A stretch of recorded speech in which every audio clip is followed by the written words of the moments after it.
Hello, my name is Tamara Greer, and I am the Instructional Services Librarian and one of the reference librarians here at the Cleveland State Community College Library. And today I'm going to talk about some search strategies, give you some tips that are going to help you search better for your honors capstone project. So the first thing I just want to mention is that you're not going to find any perfect source. When you put together your search topic and you start doing your searches, just keep in mind that you're not looking for anything that specifically answers that question. So it's not like a yes or a no question or fill in the blank question where you're looking for information that's already there. Part of this project is to find information and then create your own information from the things that you find. So you're really putting together a puzzle. All of your articles and your sources are going to be pieces of that puzzle, and the overall puzzle is going to be the end result of your puzzle is going to be putting together your actual project.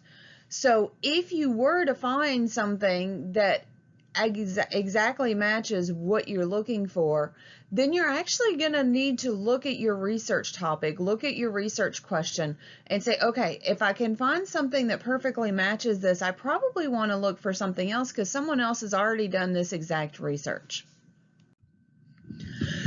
All of the resources that you find, your books, your articles, they are all going to be useful, but most likely you're not going to use bits and pieces of every single part of that book or every single part of that article, not something from every page, something from every chapter.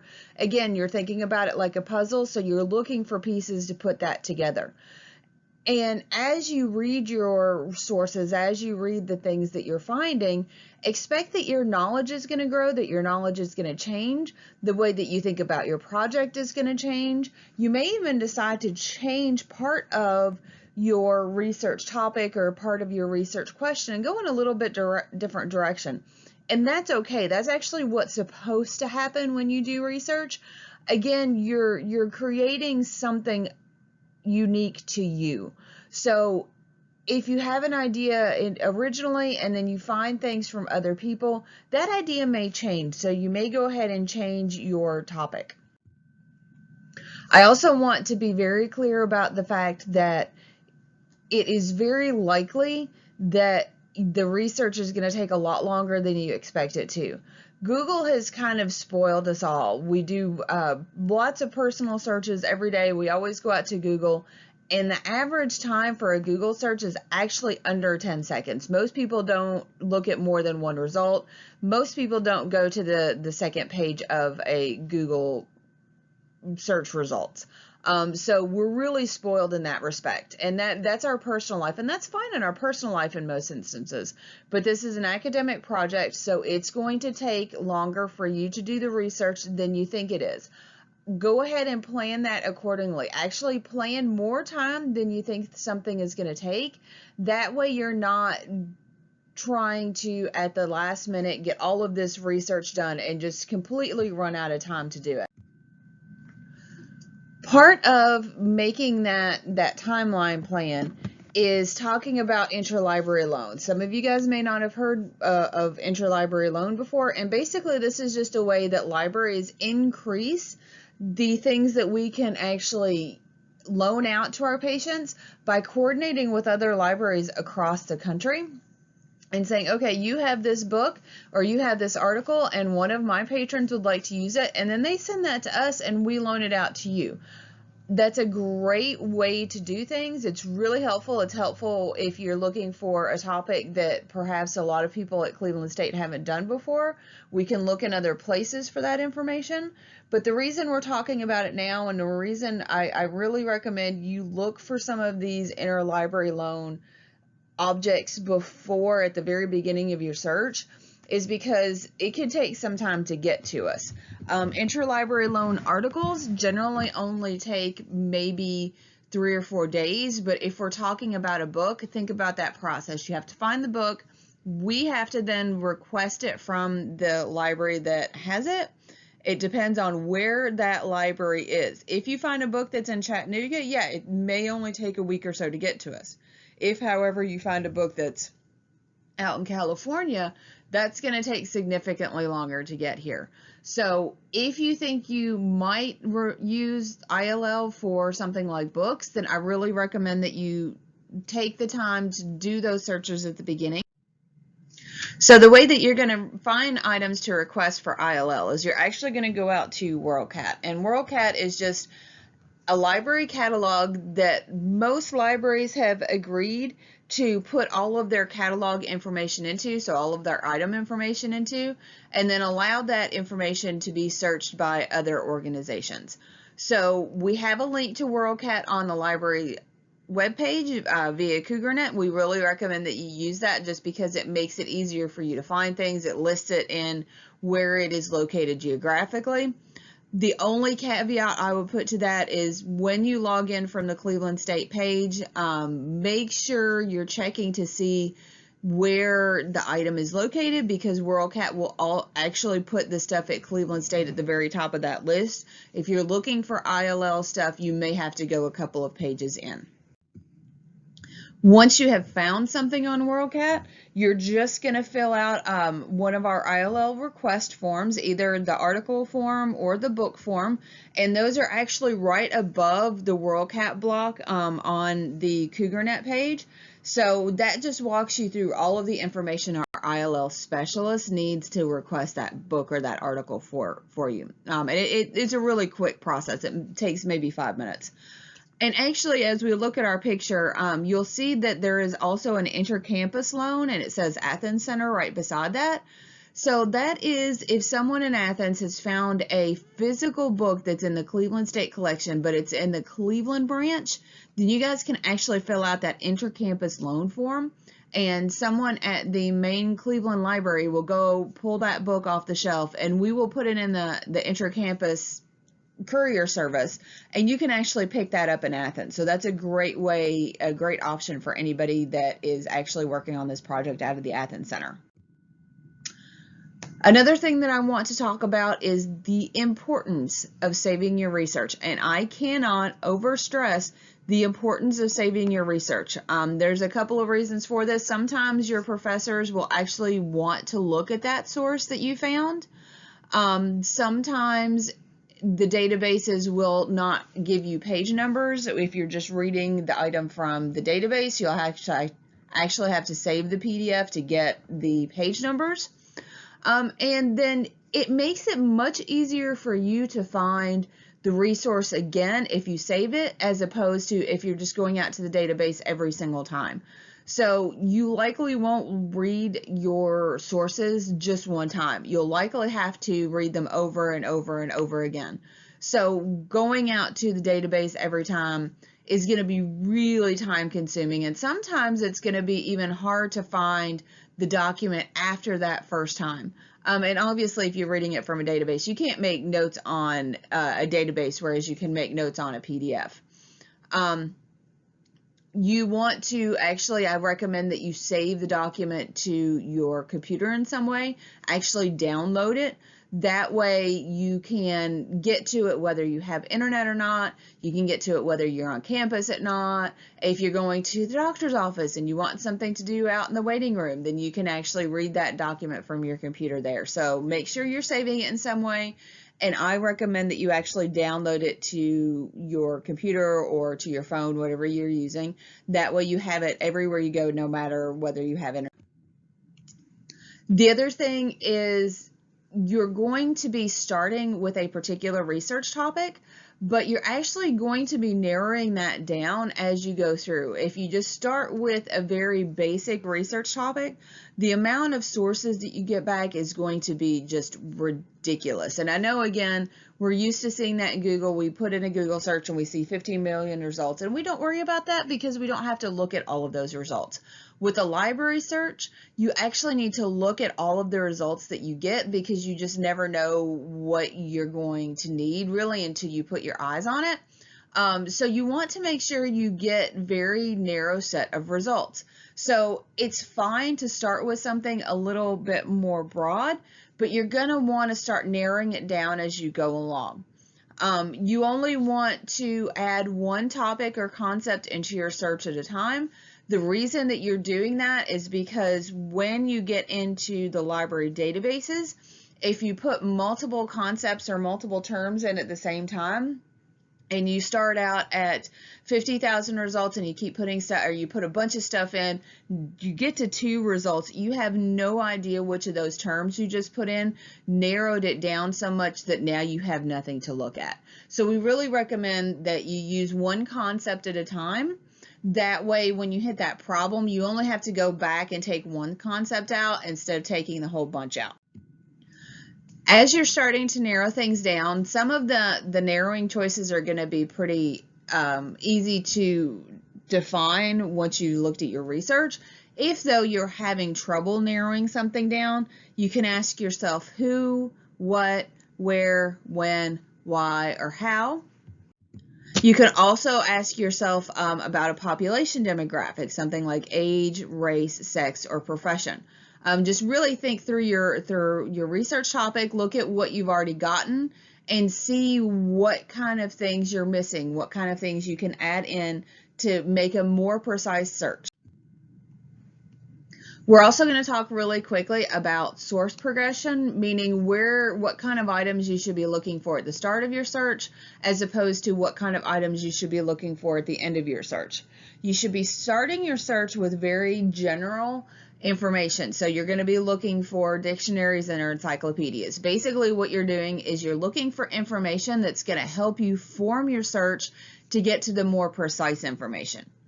Once you get done with your dictionaries and encyclopedias, you want to move to books and book chapters. This is, of course, physical books or ebooks, either one. And you want to remember that you're looking for peer-reviewed items, and some of the books may actually end up being peer-reviewed because of the way that university presses actually do their editorial process. So if you're short on peer-reviewed objects, then some of your books that you find may actually fit into that category. After you get done with your books and your book chapters, you're then going to move on to scholarly articles and analysis. These are both going to be more current, and they're going to have more in-depth information. They're going to be much more specific, and that's kind of why we do it at the end. As I've kind of laid this out to you, I talked about it in a fairly linear way, but it's really not a linear process. You're going to jump back and forth between these sources pretty regularly. You may go from background information to books to articles, and then find something in an article that you need to get a little bit more background on, and then once you do that, you may go to articles again, and then you may go back to books. So it's not a to B to C. It's not linear. You can jump around in that spectrum a lot, and you actually should jump around a lot, because that's just an indication that you're taking that information in, you're internalizing it, and you're starting to change it into something else. One thing that a lot of people don't do, and that really helps a lot, is have a plan before you start searching. Think about what kind of search topic, your search question, and write down your question. And then as opposed to Google, where when you want to get more detailed, you just keep adding more words, so you end up putting an entire sentence in there. When you get ready to do library research, actually what you want to do is you want to put fewer words in. You just want to make sure they are more key concepts. So get your research topic, and then from your research topic, get your keywords, your key concepts, and write all of that stuff down. Write all of those variations down so that you can see the kinds of things that you have to work with. And then as you're doing your searches, keep that list updated. Update it for new searches that you put, or new terms that you try. Update it to things that worked, things that didn't work, things you want to go back and try things a little bit differently. As you're breaking these things down as you're breaking your search topic down into your key concepts, you actually don't want to use just one group or one term. You actually want to use a lot of them, and that just is because people call things different things. I may call the exact same thing something different than what you would call that thing. So we want to make sure when we're searching, we encompass as many of the different ways someone could call something as we can, just because that's going to make sure that we get closer to a full picture of the information that's out there. So once we've broken out our key concepts down, we want to start brainstorming lots of alternate concepts or alternate ways we can call that thing. So we're looking for things like synonyms, more specific terms, umbrella terms, which are more broad, technical terms and jargon. I will say with the technical terms and jargon, those things are probably where we talked about it's not a linear process. You're going to go back and forth.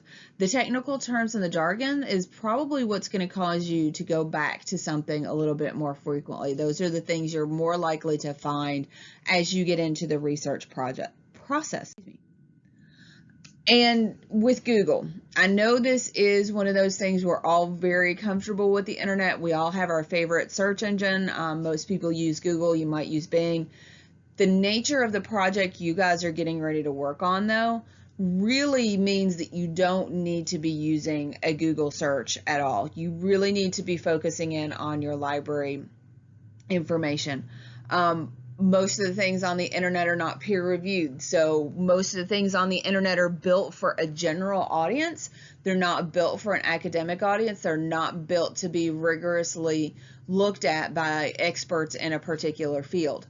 You'll also find that even if you go out to Google Scholar, a lot of the academic articles that are on the internet are going to be behind a paywall. So basically, all articles have to be paid for in some way. You guys have already paid for all the things that we have at Cleveland State. That's part of your tuition. But if you go out to Google Scholar and you try to find something that's owned by a different institution, that's owned by a particular journal, unfortunately we don't subscribe to, that is still something that they're going to ask you to pay for. So a lot of the things that you might find really interesting, you might be really interested in, are behind a paywall. And you can probably talk to the library and we can get you those things through our well. I will say, even though we recommend you guys don't use your a search engine for your search, there could be some things out there on the internet that would possibly be useful to you. But anything that you have to, that you decide to use from the internet, has to be much more rigorously evaluated for academic usefulness than the things in the library do. You need to be particularly careful about, are you finding the same piece of information in multiple locations, and is it actually the same piece of information? Can you track that information down to the first place you found it? And if so, what kind of place is that? Is it a very biased place? Is it trying to sell you something? Not only is it trying to sell you an item, but is it trying to sell you on an idea or a concept or a philosophy? That's really important. .edu or .gov sites are better on the internet, but nothing is infallible. I really would stay away from, for this particular project, which you guys need, I really recommend you stay away from .com and .orgs. There's just too much going on with those things. It's really hard to evaluate the authority of those websites. It's really hard to determine how frequently it's been updated. It's just much easier if you guys use a library resource. So we do have a library tab at Cleveland State via your CougarNet. So that's really where I recommend you start all of your research. You have the Primo Library Catalog, which is our database, our catalog that will get you in connecting to everything that the library has on hand. That's all of our articles, all of our books, everything we have in the library building and everything that we have online. The second place that you're going to go to a lot are the databases. You're going to have all of your subject-specific databases and your multidisciplinary databases. I would recommend when you start looking at databases, you look at your general multidisciplinary databases first. We had talked about you're going to use encyclopedias and dictionaries at the start of your search. The same thing with the multidisciplinary databases. By the time you really get to looking for your scholarly articles at the end of or closer to the end of your search, that's when you really want to be using your subject-specific databases. And you will see we have a database that solely encompasses our ebook collections. A couple other things real quick to talk about, other ways. Once you have found an article, you should be looking for subject headings, because that's just another way that that article has already been looked at. It said, okay, this is what this article is about. And then they put all of the articles that are kind of about the same thing under the same subject heading. It makes it easier for people to find. And it makes it easier for people to find once they found one. So once you find an article, look at the subject heading, see if you can find one that also looks interesting and click on that, and that'll get you to a bunch more articles. The other thing is authors tend to work within the same field. So if you find an article that is really useful to you, go ahead and run a search for the authors who did that article. It's very likely that they have created other articles that, while it won't be exactly the same thing, will at least be in the same field. So they probably will also be useful as well. Another way is to look at the reference and works cited pages.